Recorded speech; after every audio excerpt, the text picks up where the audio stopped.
दृश्यादृश्य जगत के परिमंडल में विराजे समस्त जीवन मुक्त महापुरुषों के पावन पादार बंधों में कोटि क्षण प्रणिपात। अभी जिनकी वाणी से आप मोक्ष संहिता की चर्चा सुन रहे थे, हमारे व्यासी सभी मंचस्थ विद्वद्वृंद, विप्रवृंद, आत्मस्वरूप श्रोता, मानवाओं, भक्तिमती माताओं, अनंत काल के बाद जीव के जीवन में सत्संग का योग बनता है। ये सत्संग परमात्मा की ओर ले जाने वाला और अज्ञान को मिटाने वाला, विवेक पैदा करने वाला, ये बड़ा विलक्षण, ये करोड़ों जन्मों की जब पुण्य हमारे जीवन में आते हैं तब ऐसा प्रसंग उपस्थित होता है। और फिर सत्संग भागवत का जो सत्संग है ये मोक्ष संहिता है। इसके लिए परमहंस संहिता लिखा है। प्रत्येक अध्याय के अंत में महर्षि व्यास जी जय जय श्रीमद् भागवते महापुराणे पारमहंस्याम संहितायां, परमहंसों की संहिता है। 84 लाख योनि संसार में परमात्मा के द्वारा समुत्पन्न, उनमें से जड़ शरीरों में से श्रेष्ठ शरीर चेतन कहलाते, चलने फिरने वाले, पेड़ों से श्रेष्ठ चलने फिरने वाले, और चलने फिरने वाले में भी जिनके अंदर ज्ञानेंद्रियां पूरी तरह से विकसित हैं वे श्रेष्ठ हैं। कर्मेंद्रियां ज्ञानेंद्रियां दोनों ही जिनके अंदर विकसित हैं वे और श्रेष्ठ। और जिनके अंदर अंतःकरण ठीक ठीक काम कर रहा है, जिनमें मन भी है, बुद्धि है, चित्त है, ऐसे जीवात्मा उनसे भी श्रेष्ठ है। और उनसे भी वे श्रेष्ठ हैं जिनके अंदर बुद्धि का विवेक है, और उनमें वे श्रेष्ठ हैं जो मानव कहलाते हैं। हम लोग जो मानव कहलाते हैं ये 4 लाख प्रकार के हैं। सकल सूरत एक जैसी दिखती है, परंतु चतुर्लक्षाणी मानवा, 4 लाख प्रकार। 4 लाख प्रकार के मनुष्यों में वे मनुष्य श्रेष्ठ हैं जो सनातन धर्म के अनुसार अपना जीवन चला रहे हैं, जिनके अंदर धर्म है, जिनके अंदर ज्ञान है। ऐसे मनुष्य श्रेष्ठ हैं जिनके अंदर कोई धर्म ईमान है ही नहीं, उनसे वे ही श्रेष्ठ हैं जिनके अंदर धर्म और ईमान है। सनातन धर्म, सनातन धर्म कोई सामान्य धर्म नहीं है। हमको हमारे धर्म पर गौरव होना चाहिए कि हम सनातन धर्मी हैं, सनातन धर्म में हमारा जन्म हुआ है। जिस धर्म में चींटी से लेके ब्रह्मा पर्यंत सारे जीवों की भलाई का ध्यान रखा गया हो और फिर उस धर्म का संविधान बना गया हो, वो कितना श्रेष्ठ धर्म हो। उस धर्म की बराबरी कोई धर्म कर सकता है? इसमें पशुओं का भी ध्यान है, पक्षियों का भी लक्ष्य है, पर्वत पहाड़ नदियों का भी लक्ष्य है, जल अग्नि वायु आकाश की भी व्यवस्था दी गई है। जिसमें जो इन आंखों से दिखती नहीं दुनिया, भूत प्रेत जन्न जन्नाद स्वर्ग आदि लोकों का भी विधान किया गया है। और यहाँ तक कि वैकुंठ तक का विधान जिस धर्म में आया है वो धर्म कितना बड़ा होगा। ये तो अपने अपने वर्ग को पोषण कर रहे हैं, जो अभी गुटबाजी चल रही है। कोई कहता हमारा नहीं ये धर्म है, हमारा वो धर्म है। अपने ही अपने लोगों का भला चाहते हैं, वो पृथ्वी का भला नहीं चाहते, अग्नि जल आकाश का भला नहीं चाहते, वो पशुओं का भला नहीं चाहते, वे पेड़ों का भला नहीं चाहते, वे चींटियों का, कौओं का भला नहीं चाहते। हमारा कितना विलक्षण है कि भोजन के पहले कौआ को ग्रास दो, गौ को ग्रास दो, चींटियों को भोजन कराओ। कितना विलक्षण था। आपको कैसे कैसे जीवनचर्या चलानी है, जिस जीवनचर्या के चलाने से समस्त ब्रह्मांड के जीवात्माओं की तृप्ति होती है, वो यदि विधा, वो यदि संविधान की प्रक्रिया किसी धर्म में है तो उस धर्म का नाम है सनातन धर्म। हम कितने भाग्यशाली हैं कि सनातन धर्म में हमारा जन्म हुआ है। और जिस धर्म के ध्यान देना, सनातन नाम इसीलिए आया है इसका, जब से सृष्टि आरंभ हुई है और जब तक ये सृष्टि चलेगी तब तक ये धर्म रहेगा, न कभी मिटा, न कोई बैठ सकता है, न किसकी बैठने की क्षमता है। यही सनातन धर्म हमको सनातन परम पुरुष परमात्मा से मिलाता है। जब सबकी भलाई में जो लगा रहेगा तो निश्चित है उसकी भलाई तो अपने आप हो जाए। तुलसीदास जी ने रामायण में लिखा है, कुल कबहू की दुख सबक रहित ताके और सो की दरिद्र पर श्रमणि जाके। जो सबकी भलाई में लगा रहता है उसकी जिंदगी में कभी दुख आता ही नहीं है। जैसे पारसपणी किसी को मिल जाए वो लोहे से टच करके सोना बना सके, ऐसा व्यक्ति कभी गरीब बन सकता है? रोजाना कुंटलों सोना बनाए वो गरीबी का तो भोग सकता है। जैसे पारस पत्थर वाला व्यक्ति कभी गरीबी नहीं भोग सकता, ऐसे ही सबकी भलाई में जो लगा है उसकी जिंदगी में कभी दुख नहीं आ सकता। ये चैलेंज है सबके लिए। यही सनातन धर्म की संस्कृति है।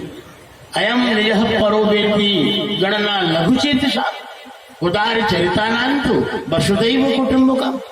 ये छोटा है, ये बड़ा है, ये हमारा है, ये दूसरे का है, ऐसा जो है संकुचित मानसिकता वालों की विचारधारा है। जो ब्रह्मांड के अंदर जन्म ले चुका है वो हमारा परिवार का सदस्य बन गया, ये सनातन धर्म कहता है। ब्रह्मांड के अंदर जिस जीवात्मा ने जन्म ले लिया वो हमारे परिवार का सदस्य है और हमारा उत्तरदायित्व बनता है उसका संरक्षण, संवर्धन और उसका पोषण करने का। मानवों के ऊपर ही तो सारी बातें हैं। नीचे की योनियों में भी अगर कहीं व्यवस्था दी है तो मानव नहीं तो दी, ऊपर की योनियों में व्यवस्था मानव की ही तो है। सनातन धर्म सबसे श्रेष्ठ और उत्कृष्ट है, इससे बढ़कर के दूसरा धर्म नहीं। हम 84 लाख योनियों में सबसे श्रेष्ठ वो मनुष्य है। 4 लाख प्रकार के मनुष्य में वो मनुष्य श्रेष्ठ है जो सनातन धर्म में जीवन जी रहा है। और सनातन धर्म में भी वो शूद्र कहलाता है, वो श्रेष्ठ है। और शूद्र से भी श्रेष्ठ वैश्य भाई जो त्रिवर्ग का पोषण करते हैं व्यापार के द्वारा, गौ का पालन करते हैं, धर्म की रक्षा के लिए जो है ब्राह्मणों के अंदर आस्तिक भाव रखते हैं और कृषि करते, कृषि वाणिज्य गो रक्षा, ये वैश्य का काम। कृषि करना और व्यापार करना, व्यापार के द्वारा समाज के लोगों को सुविधा देना, ये वैश्य भाइयों का काम है। अगर इस तरह की सुविधा हम लोगों को न मिले तो कैसे जीवन चलेगा? वो वैसे श्रेष्ठ है शूद्र से। शूद्र का काम सेवा का है, सेवा में शूद्र निष्णात होता है। तो अब लोग कहते हैं कि शूद्र अछूत है। नहीं भैया, शूद्र हमारे नंबर 1 इस सनातन संस्कृति में मानव समाज की धारा जो आधारशिला है, इसमें सबसे पहला नंबर शूद्र का ही है। अगर शूद्र नहीं होंगे तो सफाई कौन करेगा? शूद्र भाई ये समझते हैं कि हमको अलग थलग कर दिया। शूद्र 2 तरह के होते हैं, एक अशत एक शत। अशत शूद्र वो होते हैं तो मलबा फेंकते हैं, गंदी काम करते हैं, स्पर्श नहीं कर सकते जिनको। अगर वे न हो तो आपके घर में गंदगी का आटंबार लग जाएगा। शूद्रों का काम सफाई का है और सफाई का कोई सामान्य काम है, सबसे उच्च कोटि का काम है। अगर सफाई नहीं होगी, आपके पेट की सफाई न हो तो गंदा मल छड़ता रहेगा, आपको बीमारी आ जाएगी, मरना पड़ेगा काल मौत से। घर में अगर गंदगी पड़ी रहे, मलबा पड़ा रहा है तो घर में क्या आप स्वस्थ रह सकोगे? वायरस इन्फेक्शन हो जाएगा, अनेक प्रकार के वायरस फैल जाएंगे। शूद्रों का काम सबसे बड़ा महत्वपूर्ण सफाई का है। असत शूद्र सफाई करने वाले, उसके बाद सत शूद्रों का नंबर आता है। आप यज्ञादि कर्म करते तो पहले सफाई करवाते के लिए पहला नंबर उनको ही बुलाया जाता है, भाई सफाई करो। उसके बाद फिर सत्सूत्रों को बुलाया जाता है, उससे बड़े सत्सूत्र हैं। वो क्या करते हैं? वो बढ़ई हैं, लड़ियां हैं, ये चबूतरा बनाएंगे, पीठ बनाएंगे, मंडप बनाएंगे, लकड़ी को काटेंगे, छाटेंगे, ये दूसरा नंबर उनका है। अब यज्ञ संपन्न होगा, यज्ञ मंडप ही नहीं बनेगा, चबूतरा ही नहीं बनेगा, पीठ ही नहीं बनेगी तो ब्राह्मण क्या कर लेगा? है कि नहीं बात सही?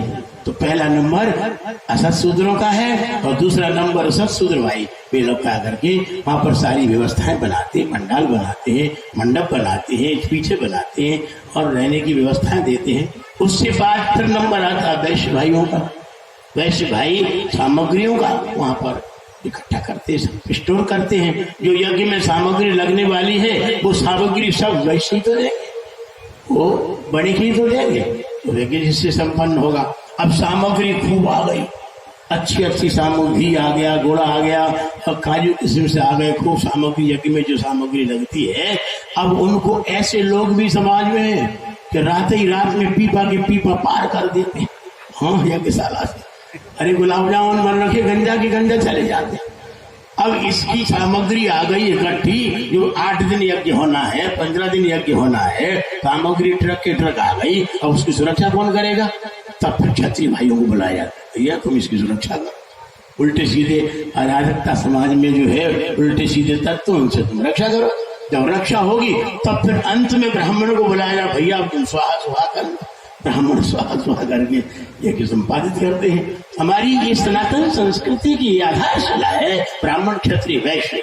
परमात्मा के पैरों से शूद्र भाइयों का प्राकट्य हुआ है, कोई परमात्मा की अंश है। और कटी प्रदेश से वैश्य भाइयों का प्रादुर्भाव हुआ है, भुजाओं से क्षत्रियों का प्रादुर्भाव हुआ है, और मुख से ब्राह्मण भाइयों को प्रावण हुआ। वेद मंत्र ही कहता है।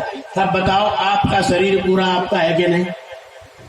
इनको पैरों को, अगर पैर गंदगी में जाते हैं, कीचड़ में खपते हैं, और तो इनको क्या काट के अलग फेंक देते हो? अरे इनको साफ करते हो। अच्छा तुम भोजन कर रहे हो, उसमें तुम पैरों में हाथ लगा के भोजन कर सकते हो क्या? है?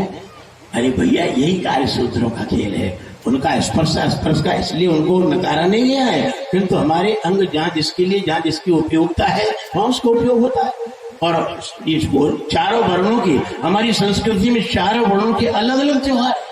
ऋषियों ने ब्राह्मणों का त्योहार श्रावणी रखा। तुम साल भर में जो पाप करो, यजमानों का पाप खाओ, उसको कम से कम साल भर में निकाल दो। नर्मदा के किनारे श्रावणी कर्म के द्वारा, श्रावणी कर्म से पापों का नाश होता है। जो ब्राह्मण श्रावणी कर्म नहीं करता है, वो ब्राह्मण कहीं निमंत्रण खाने योग्य नहीं है। उसको श्रावणी कर्म करना चाहिए। क्षत्रियों का दशहरा है, शस्त्रों का पूजन करना, सीमंतोल्लंघन करना, ये क्षत्रियों का काम। वैश्य भाइयों का दिवाली है, बही पत्री पूजा, सोना चांदी, ये वो सब, ये वैश्य भाई दिवाली का त्योहार वैश्यों का है।